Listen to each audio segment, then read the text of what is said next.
Hello everyone. तो आज मैं नेटवर्क थ्योरी का लेक्चर 4 लेके आया हूँ आप लोगों के साथ। इससे पहले मैं नेटवर्क थ्योरी के ऊपर 3 लेक्चर बना चुका हूँ। जो अभी मैं बेसिक जो पहला चैप्टर है बेसिक्स ऑफ नेटवर्क थ्योरी, उसी के ऊपर मैं अभी बात कर रहा हूँ। तो अब धीरे धीरे हम मेन नेटवर्क थ्योरी की तरफ मूव कर रहे हैं। इसके बाद आपके साथ इसका जो एक दो वीडियो के बाद अगला जो वीडियो आएगा वो क्वेश्चन के ऊपर आएगा। जितने भी टॉपिक्स अभी तक हमने कवर किया है उसका हम क्वेश्चंस आप लोगों के साथ डिस्कस करेंगे। जो भी अच्छे क्वेश्चंस इस पे इतने टॉपिक पे पॉसिबल होगा। तो before starting this video let me introduce myself. My name is Saurabh Kumar. I secured ER 236 in GATE electrical. So let's start this video. तो आज का जो टॉपिक है इसमें लेक्चर 4, उसमें किरचॉफ्स वोल्टेज लॉ है। तो देखो किरचॉफ्स वोल्टेज लॉ कहता क्या है। KVL is based on principle of energy conservation. इससे पहले मैंने आपको KCL बताया था। KCL में मैंने आपको बताया था कि KCL is based on principle of charge conservation.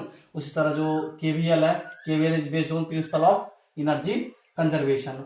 उसके बाद इसका जो मेन डेफिनेशन है, it state that the algebraic sum of all the voltage around a close path और लूप इज जीरो।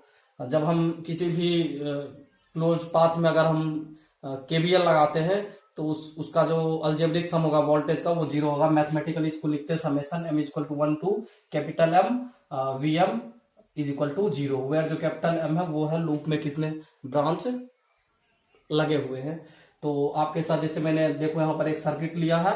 इस सर्किट में मैंने एक V1 वोल्टेज सोर्स लिया है, 2 रजिस्टर लिया है और उसके अलावा 2 और सोर्स लिया है। तो देखो साइन कन्वेंशन क्या होता है, कैसे हम KVL लगाते हैं, वोल्टेज को पॉजिटिव और निगेटिव लिखते हैं। साइन कन्वेंशन क्या कहता है, देखो take voltage negative when we go from negative terminal to the positive terminal. जब हम KVL लगाते हैं तो निगेटिव से जब आप पॉजिटिव की तरफ मूव करते हो तो बैटरी का जो निगेटिव टर्मिनल से आप पॉजिटिव की तरफ मूव करते हो तो उस समय जो आप वोल्टेज लोगे वो उस वोल्टेज की वैल्यू निगेटिव कंसीडर करोगे। उसी तरह अगर आप पॉजिटिव से निगेटिव की तरफ मूव करते हो किसी एलिमेंट के क्रॉस का वोल्टेज, तो आपको उस समय वोल्टेज की वैल्यू पॉजिटिव लेनी है।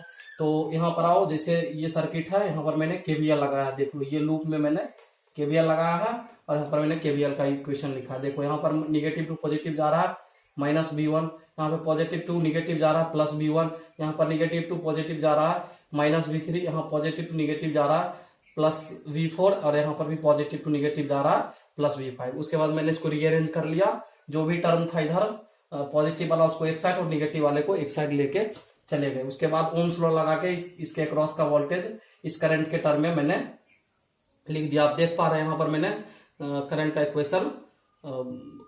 इक्वेशन और वोल्टेज का इक्वेशन एक साथ में मैंने कंबाइन कर लिया ओम्स लॉ लगा के। तो ये था बेसिक किरचॉफ्स लॉ, किरचॉफ्स का वोल्टेज जो लॉ है, KVL जिसको हम बोलते हैं। इसका ये सब देखो बेसिक है, यही से नेटवर्क थ्योरी बिल्ड होती है। ये चीज अगर आप समझ जाओगे तो आगे का जो नेटवर्क थ्योरी है वो काफी आसान बन जाएगा। क्योंकि मेन जो नेटवर्क थ्योरी का मेन बेस है वो KVL, KCL, नोडल और मैश एनालिसिस है। अगर ये 4 चीज आप अच्छे से समझ गए तो आपको नेटवर्क थ्योरी समझने से कोई रोक नहीं पाएगा। तो देखो ये चीजें आप एक बार अच्छे से एक बार समझो। जिसको समझ में नहीं आए, बहुत ही बेसिक चीज है, 12th में भी पढ़ते हो आप, तो इसको आप एक बार समझो। इसमें ज्यादा कुछ डिटेल में जाने की जरूरत नहीं है। इसके बाद देखो जो अगला टॉपिक होगा इस वीडियो का, उसमें हम अभी वोल्टेज डिवीजन रूल और जब बहुत सारे रजिस्टर कनेक्टेड हो सीरीज में तो उसकी वैल्यू कैसे निकल के आती है वो हम डिस्कस करेंगे।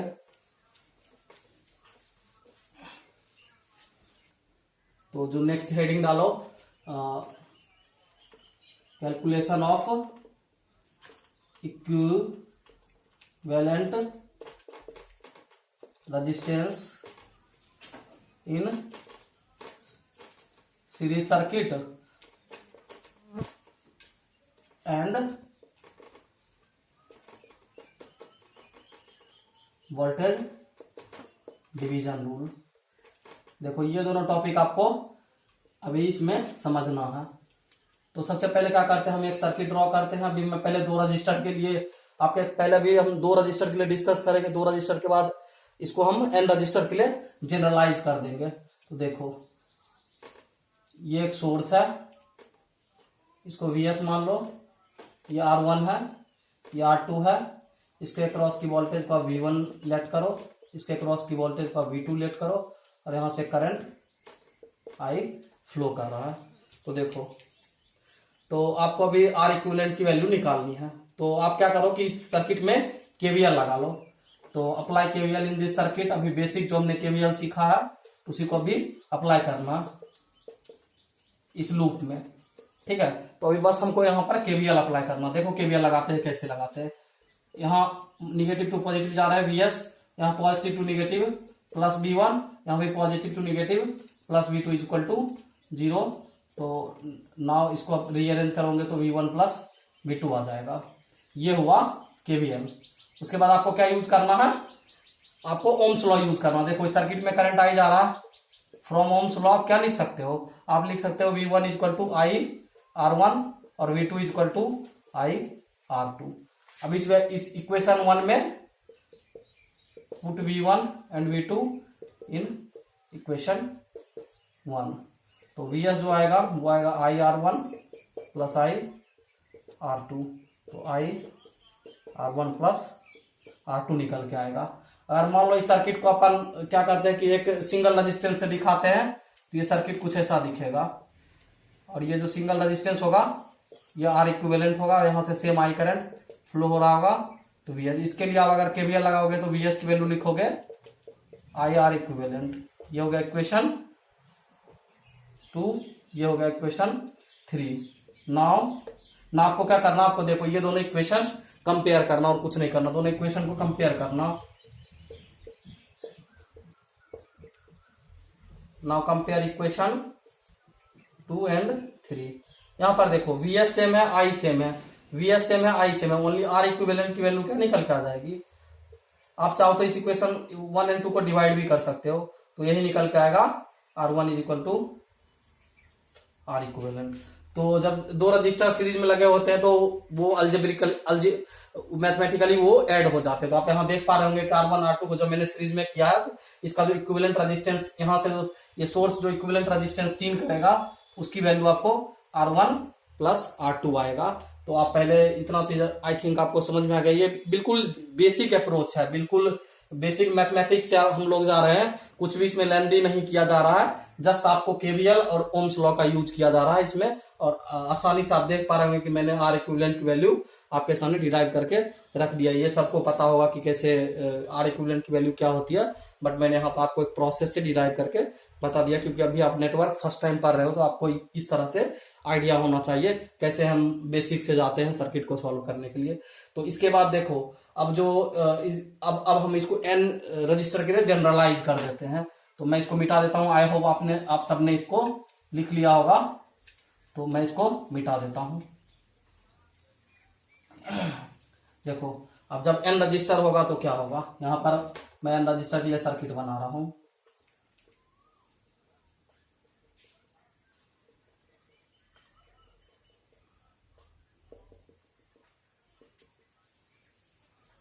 ये एन रजिस्टर के लिए मैं सर्किट बना रहा हूं। यहाँ पर R1 है, R2 है, R3 है, R4 है, Rn है, यहाँ पर Vs है।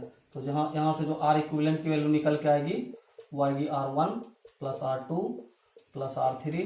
जितने भी रजिस्टर्स हैं सबका अलजेब्रिक एडिशन हो जाएगा, ये होगा R इक्विवेलेंट की वैल्यू, ठीक है।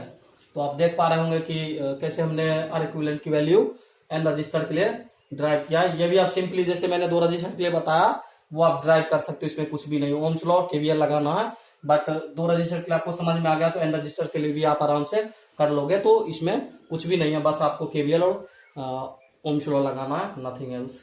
उसके बाद चलो वोल्टेज डिवीजन रूल लगाते हैं, पहले दो रजिस्टर के लिए फिर हम एन रजिस्टर के लिए लगाएंगे। या तो आप चाहो तो डायरेक्टली एन रजिस्टर के लिए भी लगा सकते हो। देखो एन रजिस्टर के लिए हम वोल्टेज डिवीजन रूल लगाते हैं। अब देखो वोल्टेज डिवीजन रूल, इसका जो नेक्स्ट टॉपिक है वो है वोल्टेज डिवीजन रूल। डायरेक्ट हम एन रजिस्टर के लिए बात करते हैं और एन रजिस्टर, क्योंकि आपको लगेगा कि दो ही रजिस्टर के लिए बता रहे हैं, तो ऐसा नहीं है। एन रजिस्टर के लिए रिड्राइव किया जा सकता है। तो हम उससे अच्छा एक काम करते हैं कि हम एन रजिस्टर के लिए रिड्राइव कर लेते हैं। देखो अब आपको एक सर्किट एन रजिस्टर की बना लो। ये Vs है, यहाँ पर R1 R2 R3 R4 और यहाँ डॉट डॉट डॉट डॉट करके आप RN लगा लो।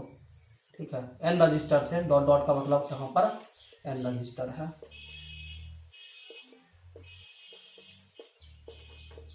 देखो, इसके बाद आप यहाँ पर क्या करो, इस सर्किट में आप पहले, सबसे पहले तो एक करंट फ्लो करवा दो, आई करंट, क्योंकि सारे सीरीज में तो सेम करंट फ्लो होगा, या आई करंट इसमें फ्लो हो रहा है। और आप क्या करो, अप्लाई केवीएल आप यहाँ पर अप्लाई करो। केवीएल अप्लाई करोगे तो -VS, इसके क्रॉस का वोल्टेज V1 लिख दो, इसके क्रॉस का V2, इसके क्रॉस का V3 और सो ऑन इसके क्रॉस का VN। तो आप केवीएल अप्लाई करो, यहाँ पर आएगा, देखो निगेटिव टू पॉजिटिव, अभी मैंने बताया था आपको निगेटिव लेना है, positive to negative, positive positive to negative, बाकी सारे पॉजिटिव्स आएंगे। यहाँ पर डॉट डॉट डॉट डॉट करके VN, और जो VS आ जाएगा वो आएगा V1 plus V2 plus V3 plus VN।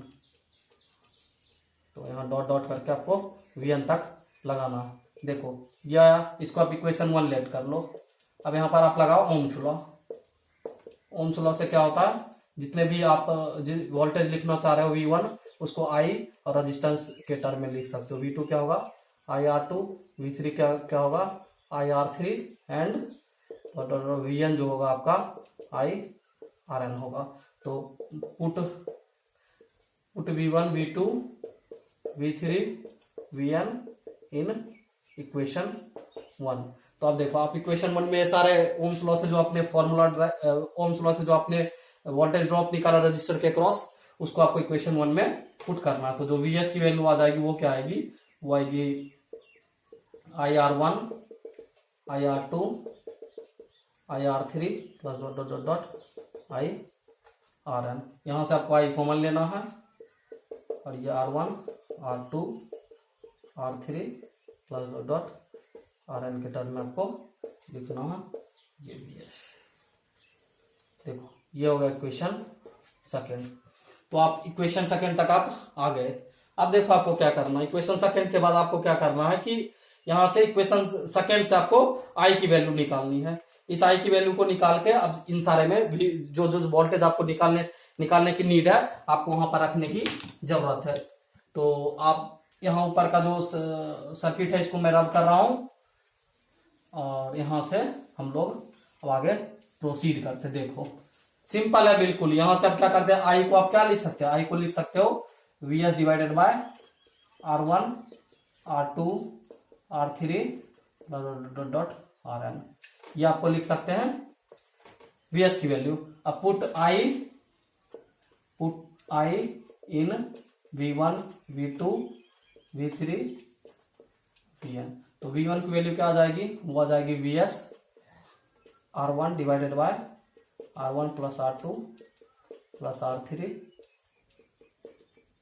Plus RN। Similarly जो V2 निकल के आएगा वो VS R2 by R1 plus R2 plus R3 RN यहाँ पे आएगा। उसके बाद डॉट डॉट सो ऑन, जो VN की वैल्यू आएगी वो आएगी VS RN by R1 R2 R3 and RN। तो देखो सारे जितने भी रजिस्टर से उसके क्रॉस का वोल्टेज मैंने वोल्टेज डिवीजन रूल से निकाल लिया है। यहाँ पर कुछ भी नहीं करना था, सिंपल के आप N रजिस्टर के लिए आप देख लो मैंने कैसे सिर्फ इस सारे इक्वेशन में I की वैल्यू पुट करनी है। यहाँ से उठा के ये इक्वेशन आपको, ये सारे वोल्टेज आपको रजिस्टर के क्रॉस मिल जाएगा। तो देखो कितना इजी था। N रजिस्टर के लिए भी, 2 रजिस्टर के लिए निकालो चाहे N रजिस्टर के लिए निकालो, मेथड सेम रहने वाला है, केवीएल एंड ओम्स लॉ। इसके अलावा आपको इसमें कुछ भी यूज करने की जरूरत नहीं है।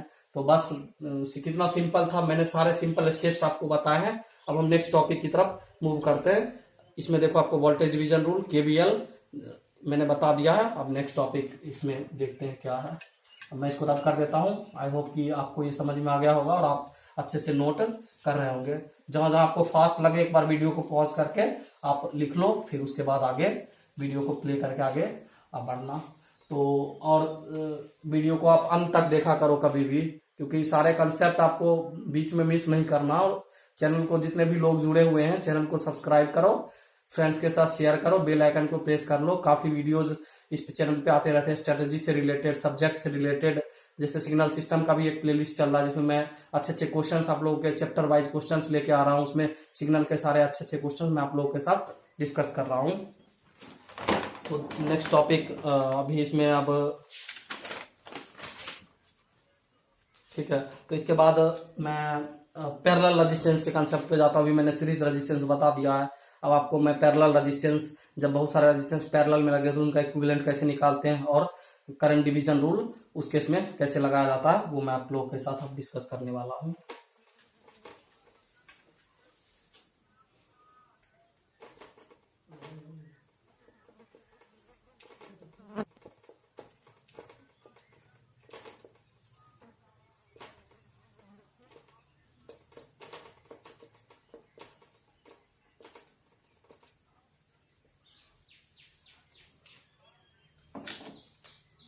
तो आप देखो, अब यहाँ पर मैं क्या कर रहा हूँ कि अभी दो रेजिस्टेंस के लिए पहले आप लोग के साथ डिस्कस कर रहा हूँ कैसे दो रेजिस्टेंस जब पैरेलल में कनेक्टेड हो तो कैसे उनका इक्विवेलेंट रेजिस्टेंस आता है। फिर एन रेजिस्टेंस के लिए इसको जनरलाइज किया जाएगा।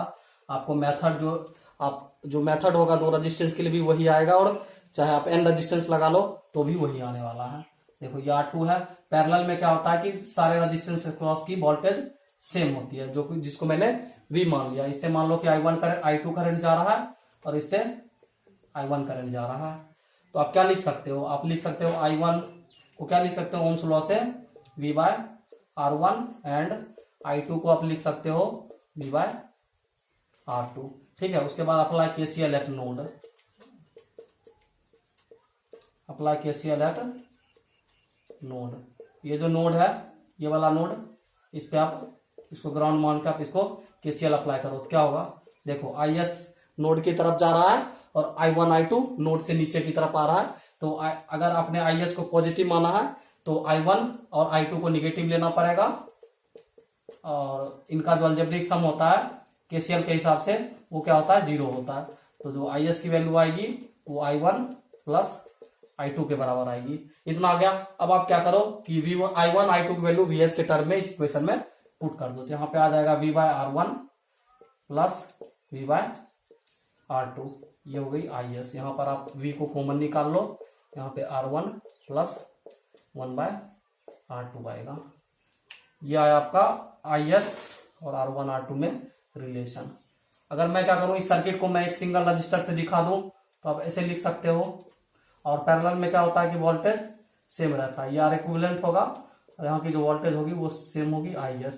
तो इस सर्किट से आप क्या लिख सकते हो, इस सर्किट से V लिख सकते हो ओम्स लॉ से R equivalent into IS, and IS is equal to V by R equivalent. ये इक्वेशन 2, ये इक्वेशन 1। तो आप देख लो यहाँ पर आप क्या करो, IS की वैल्यू V के टर्म में यहाँ पे पुट कर दो, पुट IS इन इक्वेशन 1। तो यहाँ देखो ये V by R equivalent is equal to V into 1 by R1 plus 1 by R2। V cancel हो जाएगा और जो R इक्विवेलेंट आएगा 1 बाय R इक्विवेलेंट की वैल्यू निकल के आएगी, वो आएगी 1 by R1 plus 1 by R2। तो आप देख सकते हैं कि मैंने कैसे इजिली ये डेरिवेशन कर दिया जब दो रजिस्टर्स पैरेलल में कनेक्टेड होते हैं। सिंपल मैंने यहाँ पर भी KCL और ओम्स लॉ का यूज किया। इसको आप थोड़ा अगर रीअरेंज कर लो तो जो R इक्विवेलेंट की वैल्यू आपको निकल के आएगी वो R1 R2 divided by R1 plus R2 आएगी। ये हो गया 2 रजिस्टर के लिए, ये हो गया 2 रजिस्टर के लिए। ऐसे ही आप चाहो तो इसको जनरलाइज कर सकते हो N रजिस्टर के लिए। तो देखो जनरलाइज कैसे करना, जनरलाइज करने के लिए आपको कुछ नहीं करना। देखो ये N रजिस्टर्स आप यहाँ पर ले लो, एक करंट सोर्स है, यहाँ पर एक resistors, 2 resistors, 3 resistors and dot dot करके आप यहाँ पर nth रजिस्टर लगाओ। इसको आप Rn बोलो, इसको R3 बोलो, इसको R2 बोलो, इसको R1 बोलो, इसको IS बोलो।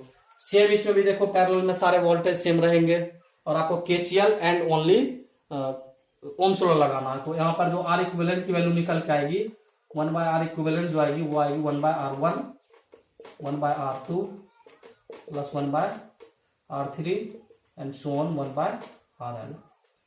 तो ये हो गया R इक्विवेलेंट की वैल्यू। अब देख पा रहे होंगे सारे रजिस्टर जब सीरीज में आप ऐड करोगे तो उनका जो एडिशन होता है वो रेसिप्रोकल का अलजेब्रिक सम होता है। तो जो यहाँ पर आर इक्विवेलेंट की जो वैल्यू होगी वो हमेशा minimum of R1, R2, R3 and dot dot Rn। ये आपको कंसेप्ट याद रखना है कि आर इक्विवेलेंट की जो भी वैल्यू आएगी ना, जब बहुत सारे रजिस्टर्स पैरेलल में कनेक्टेड है, तो जो आर इक्विवेलेंट की वैल्यू आएगी वो सारे रेजिस्टेंस से भी छोटा होगा। जितने भी रेजिस्टेंस लगे हुए हैं एन रेजिस्टेंस से उसकी वैल्यू स्मॉल ही आएगी। अगर स्मॉल नहीं आती तो आप समझ जाना कि आपका कैलकुलेशन गलत है। आपकी जो वैल्यू आएगी आर इक्विवेलेंट की वो हमेशा सबसे छोटे वाले रजिस्टर से भी छोटा ही होगा, उससे बड़ा होने का कोई स्कोप ही नहीं है। तो अगर बड़ा आ रहा है उससे ज्यादा किसी भी रजिस्टर से, छोटे वाले रजिस्टर से, आप समझ जाना आपका कैलकुलेशन रॉन्ग है, आपको दोबारा कैलकुलेशन करने की नीड है। तो इस तरह से आपने देख लिया कि कैसे मैंने यहाँ पर अप्लाई किया है। अब नेक्स्ट क्या करते हैं, करंट डिवीजन रूल यहीं पर मैं आपको बता देता हूँ। करंट डिवीजन रूल में कुछ भी नहीं करना, आपको बस एक छोटा सा कंसेप्ट इसमें करंट डिवीजन रूल में अप्लाई करना है। अब देखो, आपने यहाँ पर I1 I2 निकाला है। अब क्या करो, आप यहाँ पर जो V की वैल्यू है, यहां से आप V की वैल्यू निकालो। V is equal to I1 R which is equal to I2 R।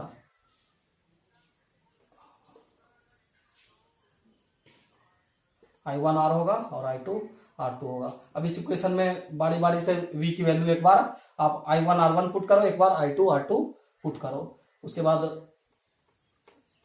आपको अपने आप रिलेशन निकल जाएगा। तो देखो, जो IS है यहाँ पर आप पहली बार में I1 R1 पुट करो, ये R1 प्लस R2। तो I1 को आप लिख सकते हो IS divided by R1, 1 by R1 plus 1 by R2।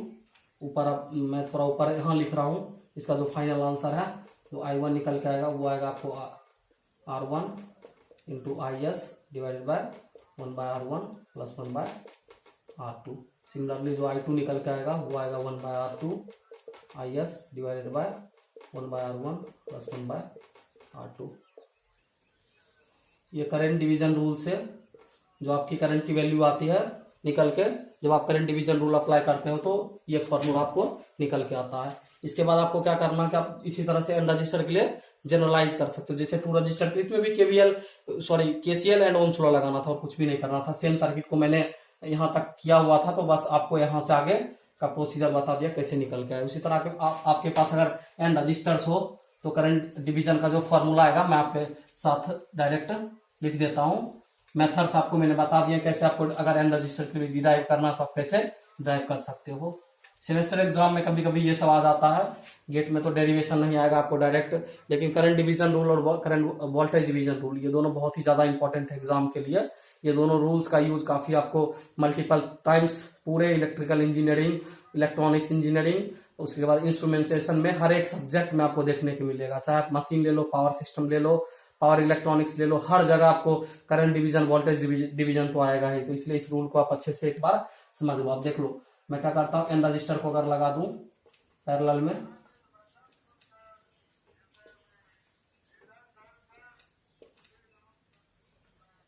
ये Rn है, ये R3 है, ये R2 है, ये R1 है, ये IS है। यहाँ से I1 आ रहा है, यहाँ से I2 आ रहा है, यहाँ से I3 आ रहा है, यहाँ से IN आ रहा है। तो करंट डिवीजन रूल से IN को आप लिख सकते हो 1 by R1 IS by 1 by R1 plus 1 by R2 plus 1 by R3 plus 1 by Rn। Similarly I2 जो होगा वो 1 by R2 IS divided by 1 by R1 plus 1 by R2 plus 1 by R3 so on 1 by Rn। उसके बाद अब nth current के लिए formula यहाँ पर Rn आ जाएगा, बाकी सारे नीचे का जो डिनोमिनेटर है वो सेम रहने वाला है, उसमें कोई चेंजिंग नहीं आएगी।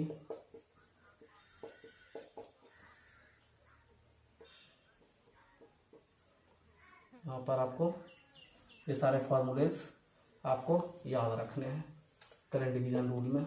ये इम्पोर्टेंट है इस चैप्टर में। वोल्टेज डिवीजन रूल और करंट डिवीजन रूल आपको बहुत ज़्यादा इम्पोर्टेंट है। तो ये जितना चीज़ मैंने इस लेक्चर में आपको बताया है, एक बार आप इसको रिवाइज कर लेना जो भी फर्स्ट टाइम पढ़ रहे हैं। एक बार खुद से डिराइव करके देख लेना कैसे कैसे क्या क्या प्रोसीजर्स इसमें यूज हुआ है। पैरेलल में क्या सेम होता है, वोल्टेज सेम होता है, सीरीज में करंट सेम होता है, इस तरह से कैसे डेरिवेशन निकालना है। तो एक बार आप इसको खुद से डिराइव करो। अब हम मिलते हैं नेक्स्ट वीडियो में। वीडियो को ज्यादा लंबा नहीं करते हैं, इतना ही रहने देते इस वीडियो में।